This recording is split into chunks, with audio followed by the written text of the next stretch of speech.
Hey, what's up? Welcome back dito sa ating child. It's Bolts TV.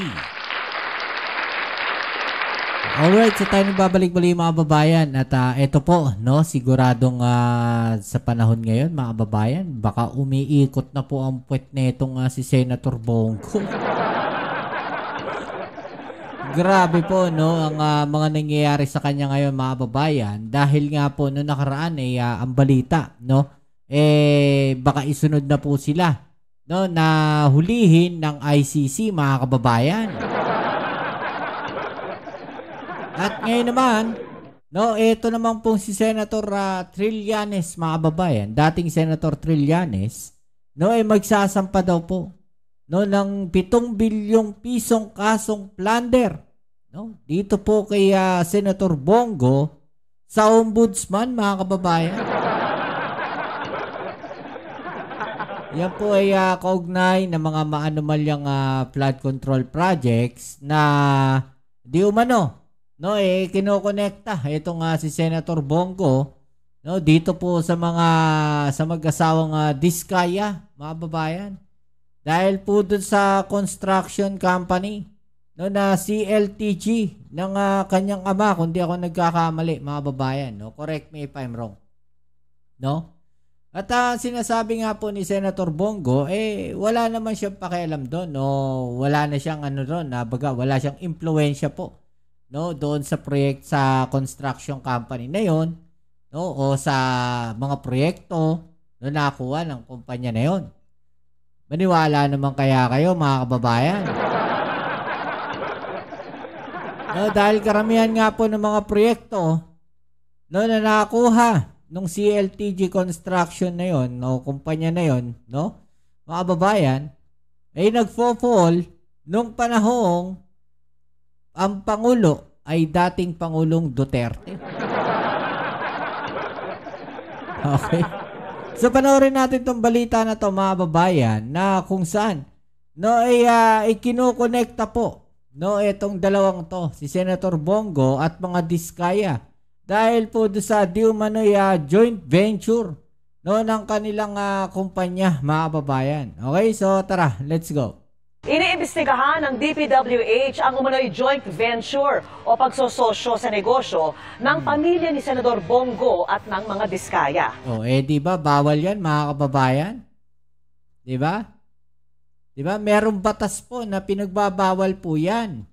No, na kapag ikaw ay nasa gobyerno, no, bawal po, no, na meron kang kamag-anak o yung first degree po na kamag-anak mo kukuha ng proyekto, no, sa gobyerno.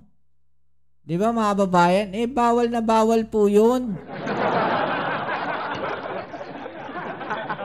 Di ba? Paano yun? Nakalusot mga babayan.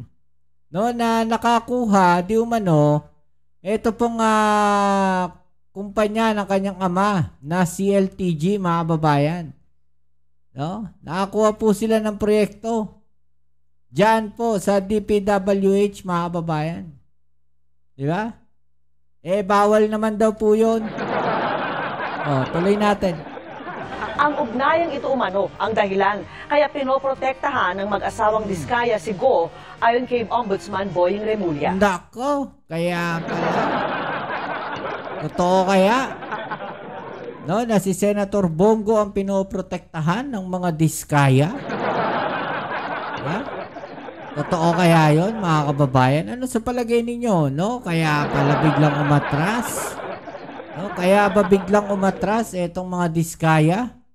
No, nung hindi na po, nung malaman nila, no, na wala pa pong nakukuha mga kababayan, no, sa ilalim po na maging witness, no, state witness ng ICI mga kababayan.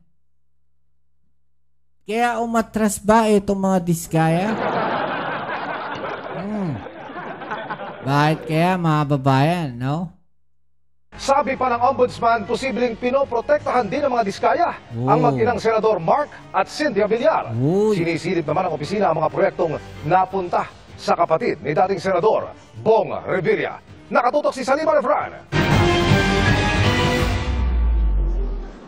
Hindi na raw nagulat si Ombudsman Jesus Crispin Remulla na tumanggi na makipagtulungan ang mag-asawang kontratistang Pacifico Curly at Sara Diskaya sa investigasyon ng ICI. Kumbaga, parang expected ko na yan.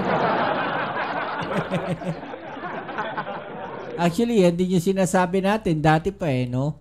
Na ang gagawin nitong Diskaya na to, mga babayan, pag wala silang makukuha dito po sa gobyerno at hindi sila gagawing state witness, malamang sa lamang atras yung mga yan. Yun na nga yung nangyari. No? Matras na, mga kababayan. Diba? O Independent Commission on Infrastructure. Kasunod ito ng pahayag ni ICI Commissioner Rogelio Singson na wala pang kwalipikadong maging state witness sa mga humaharap sa ICI. Evasive talaga siya, hindi niya talaga sasabihin lahat.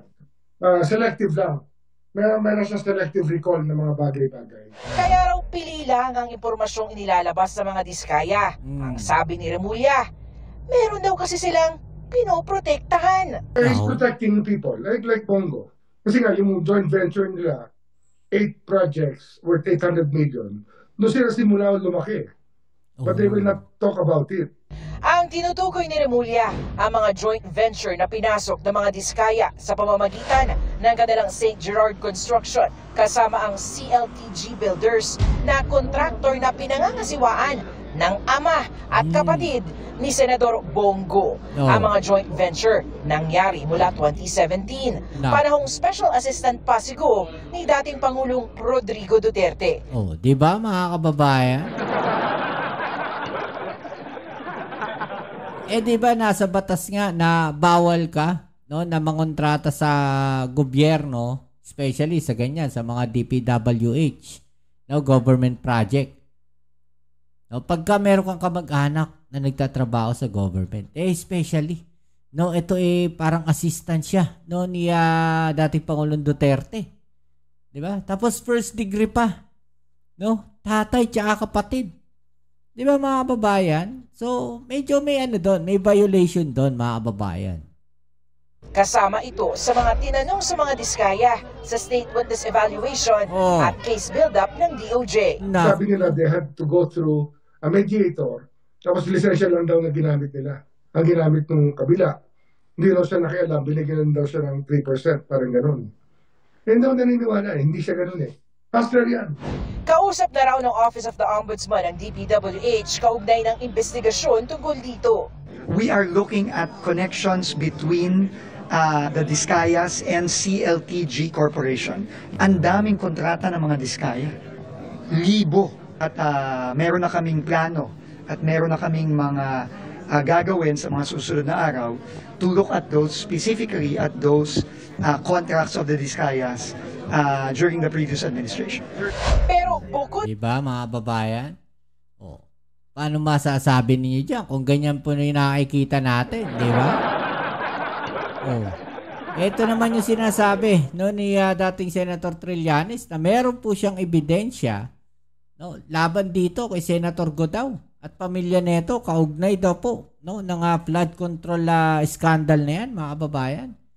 Alam nyo, itong si Senator Trillanes talagang mainit na mainit to dyan sa mga na kay Duterte tsaka sa mga kaalyado niya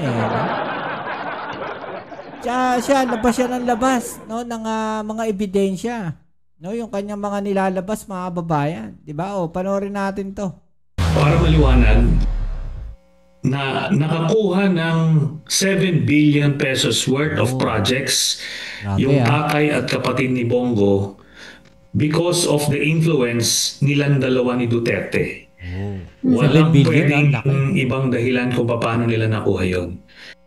Kalokohan para kay dating Senador Sonny Trillanes ang paghugas kamay ni Senator Bongo. Idiniin kasi ni Go na hindi niya tinulungan ang kanyang pamilya sa kanilang government contracts at hindi niya raw kilala ang tinaguriang flood control king and queen na sina Curly at Sara Diskaya. Ama ng Senador si Desiderio Go, ang owner ng CLTG Builders. Half-brother naman niya si Alfredo Go, ang may-ari ng Alfredo Builders and Supply. Ang dalawang kumpanya, base sa COA records, nakalikom ng halos 7 billion peso worth of contracts sa loob ng higit isang dekada. Mapili ko ba yung kamag-anak ko kung pwede lang pumili ng kamag-anak, papalitan ko yung kamag-anak ko. Makapili ba tayo ng kamag-anak? Siguro hindi po titigil ito unless na napalitan ko yung kamag-anak ko. Or, kunin ng Panginoon yung kamag-anak ko, yung tatay ko. Mukhang panibagong sakit sa ulo ang haharapin ng senador dahil sa nakaambang na plunder complaint ni Trillanes sa ombudsman. Una na siyang naghain ng graft at plunder charges laban sa senador at kay FPRRD last year. May mga bagong mga kontrata na nakita kasi yung mga dokumento na attachment ko nung una, mga annexes, hanggang 2018 lang or just before I ended my term in the Senate. Halos 2 dekadang impormasyon daw ang hawak niya tungkol sa talamak na infra projects ng Go family. Sa pagtatala ng COA, mula 2007 hanggang 2018, halos 4.89 billion peso worth of projects ang na-award sa CLTG builders. 3.2 billion dito na secure noong 2017. Termino ito ni Duterte at sa parehong taon, ayon sa PCIJ, lumobo lang naman ang DPWH budget ng Davao Region ng higit 43 billion pesos. Nasa 19 billion lang kasi ito noong 2016. Ang kumpanyang Alfrego naman. So, ganun kalaki yung tinalon ng mga pondo para po dun sa kanilang region, mga babayan. Nakalikom ng hundreds of millions worth of contracts kahit may limit ang lisensya nito. Ilan dyan through joint ventures para makakuha raw sila ng malalaking proyekto. Halimbawa na lang ang 816 million peso JV ng CLTG sa kumpanya ng mga diskaya na St. Gerard. Isa silang sindikato kaya kasama siya sa kaso niyan. Special Assistant ni Duterte Sigo mula 2016 hanggang 2018 habang senador at naging chair ng ilang Senate committees gaya ng Health at Sports mula 2019 hanggang 2022. Sa ilalim ng batas, kapag napatunayang may illegal benefits na at least 50 million ang pamilya ng isang opisyal dahil sa influence nito, pwede silang managot dito. Ngayon, niluwagan na ng ombudsman ang patakaran sa pagsilip sa SALN o financial documents ng government officials. Pero ani Trillanes, tututukan niya muna ang mga kaso laban kina Go at Duterte bago nasilipin ang SALN nila. Gusto raw patunayan ni Trillanes sa taong bayan na hindi lang siya basta-bastang nag-aakusa kung hindi nagsasampa rin ng kaso. Sa kabila raw ng mga emisaryong pinapadala sa kanya, sinasara raw niya ang pinto at hindi ito uubra. Para sa agenda. Yun mga kababayan, no? Panoorin natin itong isang balita dito mga kababayan na si Senator Bongo nga po, no, maidagdag na lang din natin na sasampahan ng kaso, no? Diyan po sa ombudsman. Ito na po yun mga kababayan, yung kinakatakot nila. Kaya ayaw nila. No, na itong si Remulla. Boying Remulla, no, ang maiupo dyan sa ombudsman. Dahil siguradong mabubuksan yung kanilang mga kaso dyan, na mga nakatago pa. Na natulong.